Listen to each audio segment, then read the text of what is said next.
Set in New York in the 1940s, Arthur Miller's two-act play, Death of a Salesman, covers a 24-hour period with a requiem set several days later. In the introduction, Willie Loman comes home early from the road for lack of sales.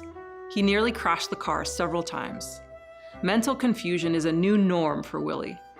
Willie's adult sons, Biff and Happy, are home. Biff has just returned from the West, unsettled and unsure of his career path. Willie slides back and forth between present reality and flashbacks. His mind takes him back to moments of optimism and hope about the future. But Willie is also haunted by his infidelity. He also flashes back to his brother, Ben, now dead, who traveled to Africa and became rich as a young man.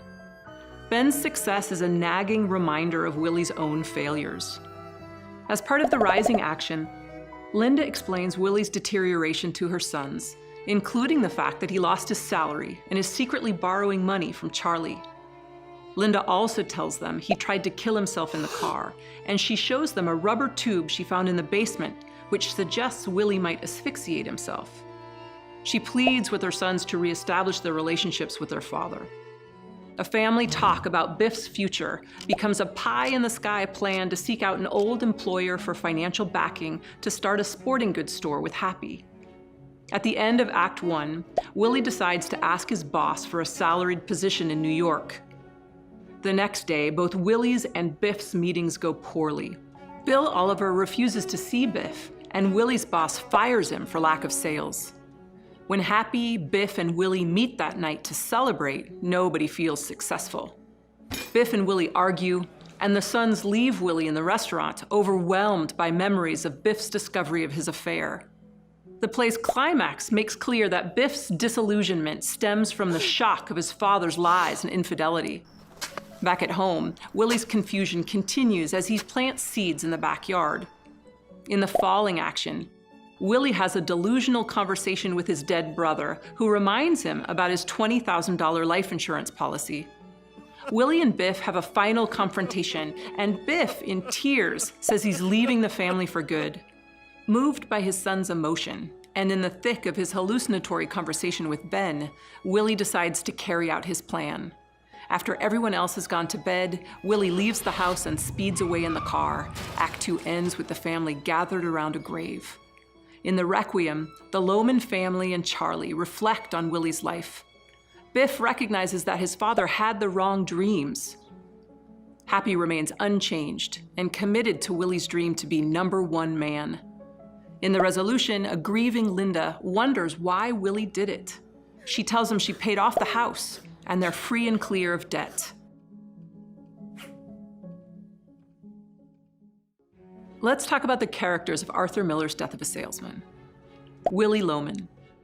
Willie has become confused, often blurring past and present, and much of the play's sadness stems from watching this character struggle to fend off reality.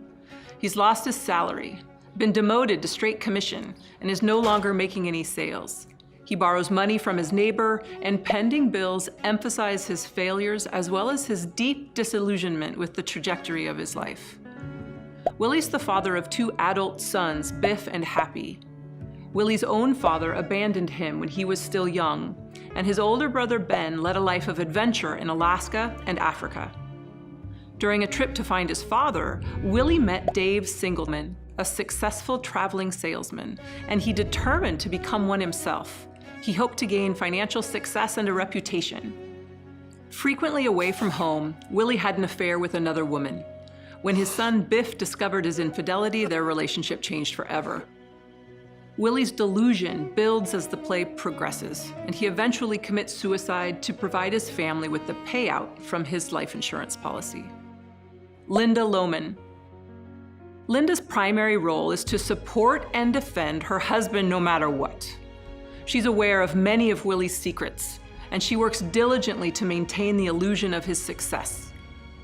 In their marriage, she allows him a level of authority and control that he doesn't enjoy in his professional life, and this makes her an equal partner in the family's delusions. Linda seems to believe that the lies are what keep Willie alive. To this end, she tries to repair the relationship between Willie and their 2 sons, going as far as to tell Biff that his life is in your hands. Biff Loman. Biff is the Lomans' older son, 34 years old at the time of the play. As a child, Biff idolized his father and worked hard to please him, especially through his high school football career. Taking after his father, Biff, as a young man, valued being liked more than adhering to ethical rules, and he became a petty thief, something Willie overlooked.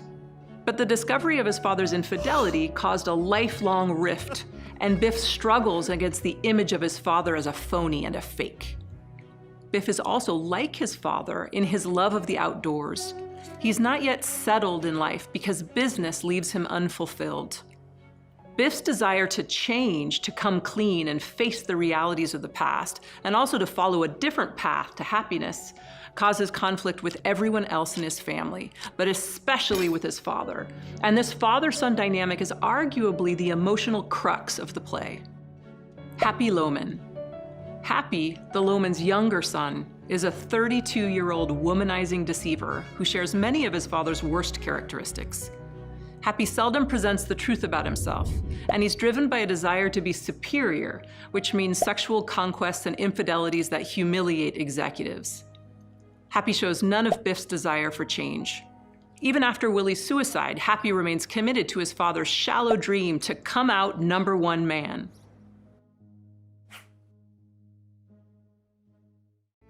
Let's consider some of the symbols in Arthur Miller's Death of a Salesman. Distant lands. In several of Willie's flashbacks, his brother Ben asks him to go to Alaska, a wide-open land of opportunity.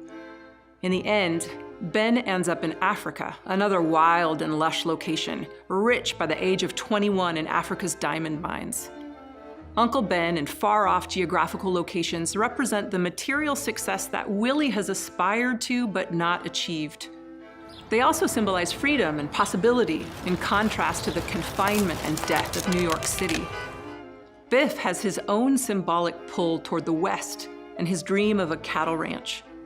Both father and son experience this pull, and though Willie commits suicide with unfulfilled dreams, the play's ending suggests that Biff might succeed where his father failed.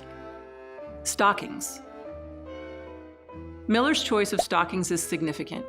During World War II, the materials used to make stockings, silk, nylon, and rayon, were rationed for the war effort, making this staple of a woman's wardrobe hard to get.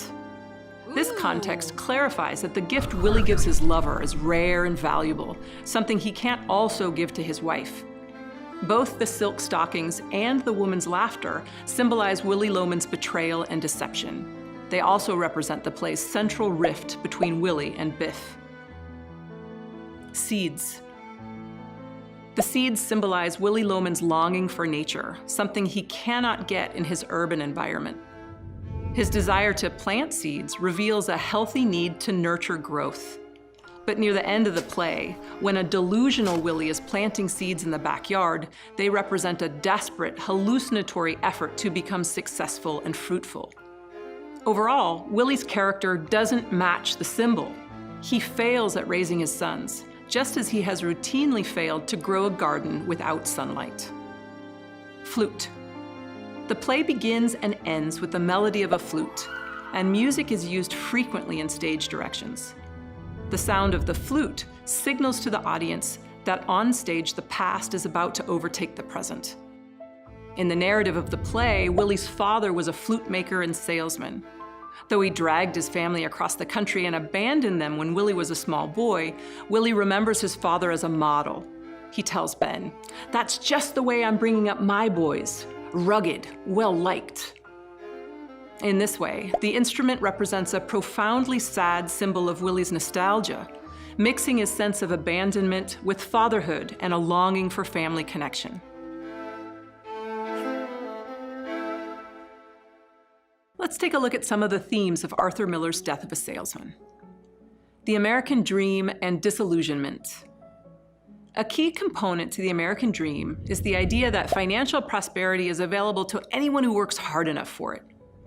Willie Loman experiences the lie of this dream, even as he watches his brother Ben, his neighbor Charlie, and Charlie's son Bernard succeed financially. For Willie, there's also a second part to the American dream, which is social admiration for financial success. Willie mistakenly measures his value according to the recognition of others, and he passes this belief on to his sons. Illusion versus reality. Flashbacks confuse Willie Loman's mind, making the tension between illusion and reality central to the play's structure as well as its main character. Willie struggles to maintain the lies on which his sense of self depends, the lies that allow him to see himself as respected, well-known, well-liked, successful. He spins the facts about his sales earnings to hide his financial instability, and serial mistruths prop up the illusion of his son's successes. Central is the illusion of his fidelity to Linda, and linked to this, the illusion that his broken relationship with Biff has nothing to do with his cheating. With the exception of Biff, the entire Loman family functions under the illusions of happiness and pending success, as if to protect themselves from the hard reality that the American dream isn't universally attainable. Betrayal. As young men, Willie and his brother Ben were abandoned by their father. This first betrayal unravels Willie's idea of family and of a father's responsibility to provide emotional and material stability.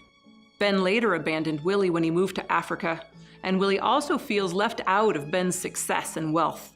Family history seems to influence Willie's own betrayals of his family. As a traveling salesman, he abandons his son for road trips, and he betrays Linda in his affair with the woman.